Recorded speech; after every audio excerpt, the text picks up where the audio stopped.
What's going on, everybody? This is Jeff with AltCoin Buzz. So today we're going to talk about having the emphasis on buying low, selling high.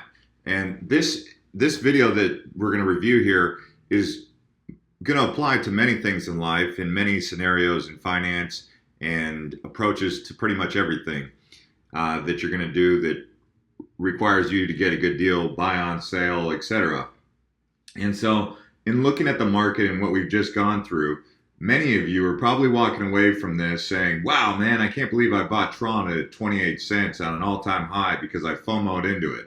And you're like, why? Well, now I get it, right? So all this chatter that you've been hearing across the internet where they say buy the dip, now I think it's starting to make sense to you. And so in this video, I want to dive into all that and kind of point it out so that maybe you get it, but we're going to paint the full picture so you get it a little bit more so that you don't have to be so topsy-turvy in times of high tide, so to speak. You know, when the tides get high, your boat is equipped to handle all weather environments, you know, make you more durable, more all weather, right?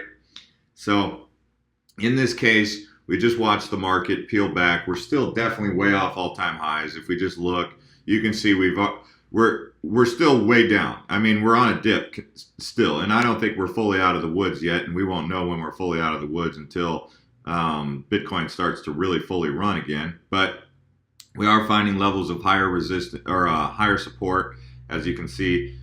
Support, support, support, a little bit of a dip, but support, more support, a little bit of a dip. So it looks like we're on that 3 steps forward, 2 steps back as we're pulling out of this dip. You know, we're reaching higher highs.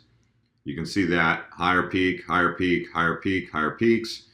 So that means it looks like we're you know, climbing again. But we'll see how sustainable that is dependent upon world news and whatnot. But the main point of this video is to talk about making yourself resistant, resilient, and taking the proper approach, right? So first and foremost, ask yourself this. Why do you even participate in blockchain, right? That's the question. Do you know why you participate in blockchain or cryptocurrency? Is it because you want to gamble? Is it because you have this addiction to gambling that you kind of get your excitement through gambling and cryptocurrency legally that you get in playing poker or going to Vegas? Or is it because you actually like cryptocurrencies, the idea of the technology behind these kind of currencies, and you see the utility in them in the long haul, doing away with coins and paper dollars in your pocket, making it more, bringing more opportunity to the global commerce, the global industry, and, you know, do you see opportunity for businesses in the blockchain and how that is going to basically kind of onset a revolution? Or do you just see the investment opportunity that exists with it, right? So it's, why do you want to get into it? What's the whole point? Well, once you determine that, and let's just hope that it's not because you like to gamble, because I mean there is this element to it that makes it gambling, right? It's like when things are going up, they're up, but then it's very volatile, so it'll pull back, so it is kind of a gamble. But to take an investor's mindset, you should be buying on dips. Now, the reason I ask you why you invest in this technology is because if you said that you believe in it and that you think it is something that is coming, it's Web 3.0, we're just in the early innings, we're in the early stages of this thing, then if you believe that, then you can take an investment strategy on the dip. But if you don't see the utility in the blockchain and the cryptocurrencies moving forward, then it is a gamble. It's a speculative gamble because you don't know if that slot machine or that slot machine is better than the other because it's all just a slot machine. It's just one big gamble for you. But if you actually know the tech and you know what's going on here, then it's an investment. So shouldn't you then invest on the dip if you believe in it?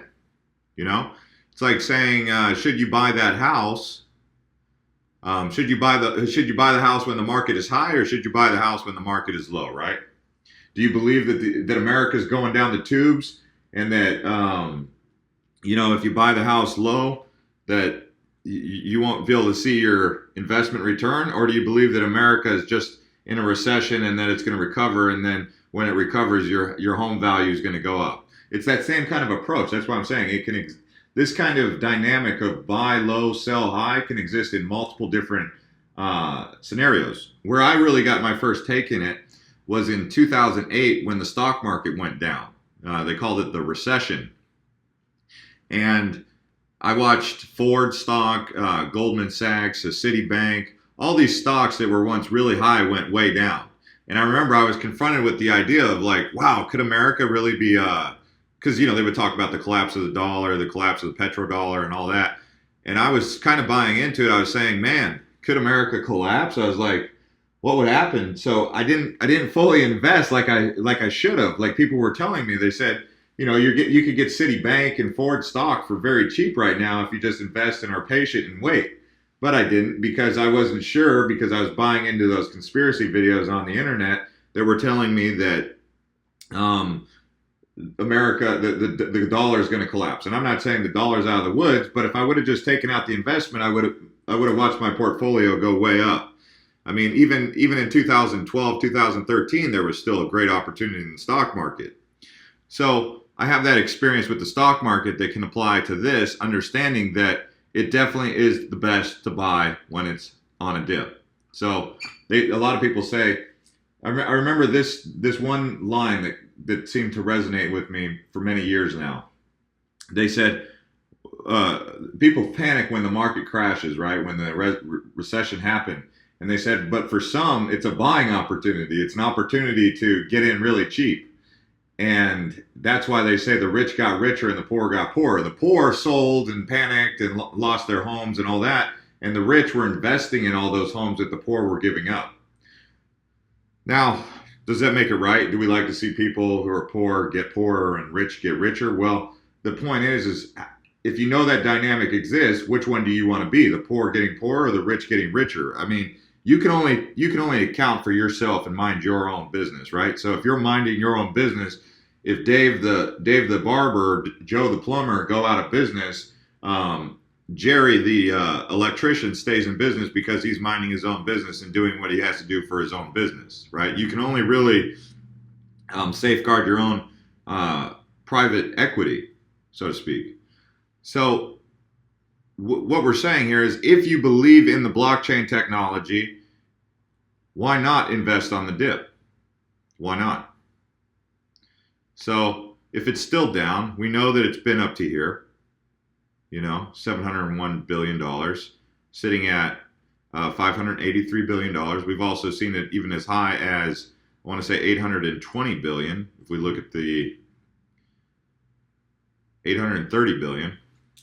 So it being at 583 billion, you can see we're still 20% off highs.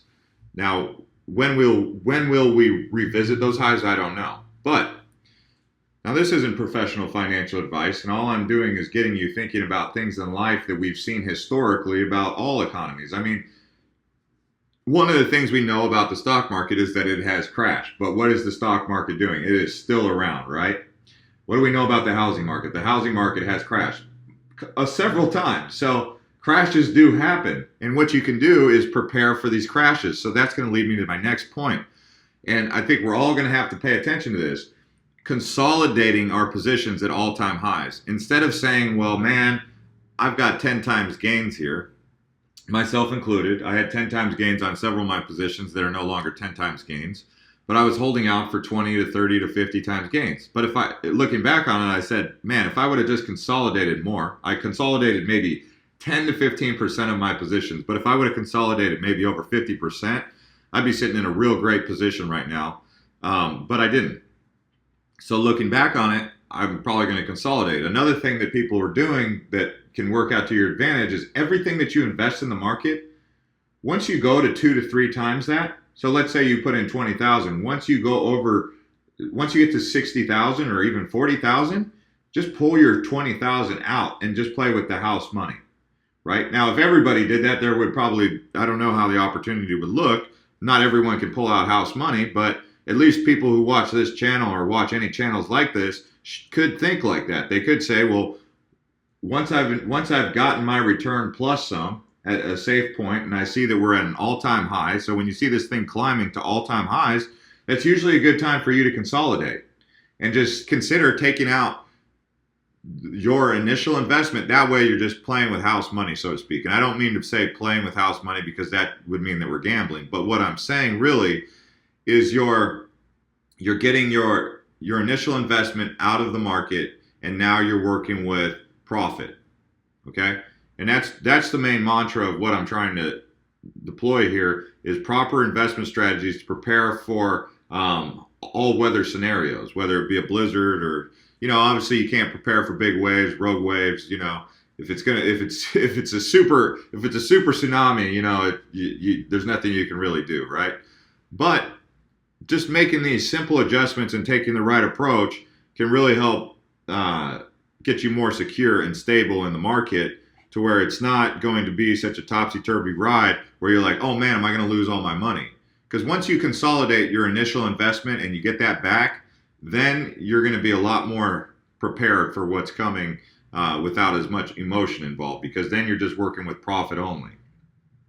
So I think all of you guys should be taking that approach. The next time this market rallies, try to get your initial investment out of it. That way you don't have anything to really be too concerned about other than maybe potentially losing your profit. So buy the dip, buy low, sell high. Don't buy high. Okay, once you see this thing going all the way up, the only time I'm buying in a high market like that is when I'm looking at ICOs. So when the market's going high, what I'm doing is I'm looking at the ICOs and I'm looking at newly added cryptocurrencies to the market under recently added. So I'm looking right here.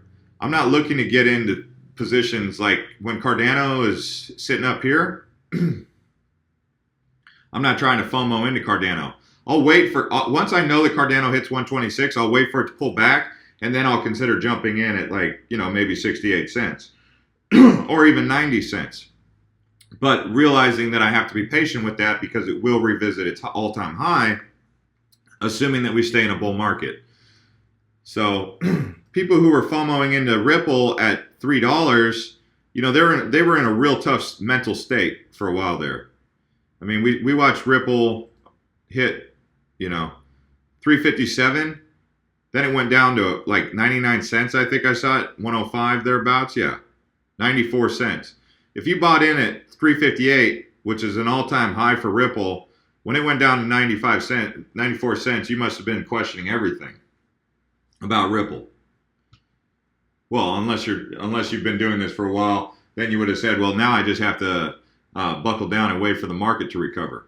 Thankfully, the market recovers really quickly in cryptocurrency at the moment, so you don't have to wait too long. But if this was a period of stagnation like we've seen in the stock market or the economy generally, it usually takes a couple years for that to rebound. But in cryptocurrency or in this particular market here, we recover very quickly. So, just when you see Tron going to the moon, that's not a time to just try and be a fanboy and jump onto Tron and be like, oh man, I'm big on Tron. I love the name. When I was a kid, I used to play with Tron, and it reminds me of Transformers. So I love the name. I love the logo. I'm going to jump into Tron at all-time highs because it's going to the moon, man. And then when it pulls back, you're like, whoa, what did I just sign up for, right? That's what I'm saying. So anyways, guys, this is Jeff with AltCoin Buzz. If you're new here, you can subscribe.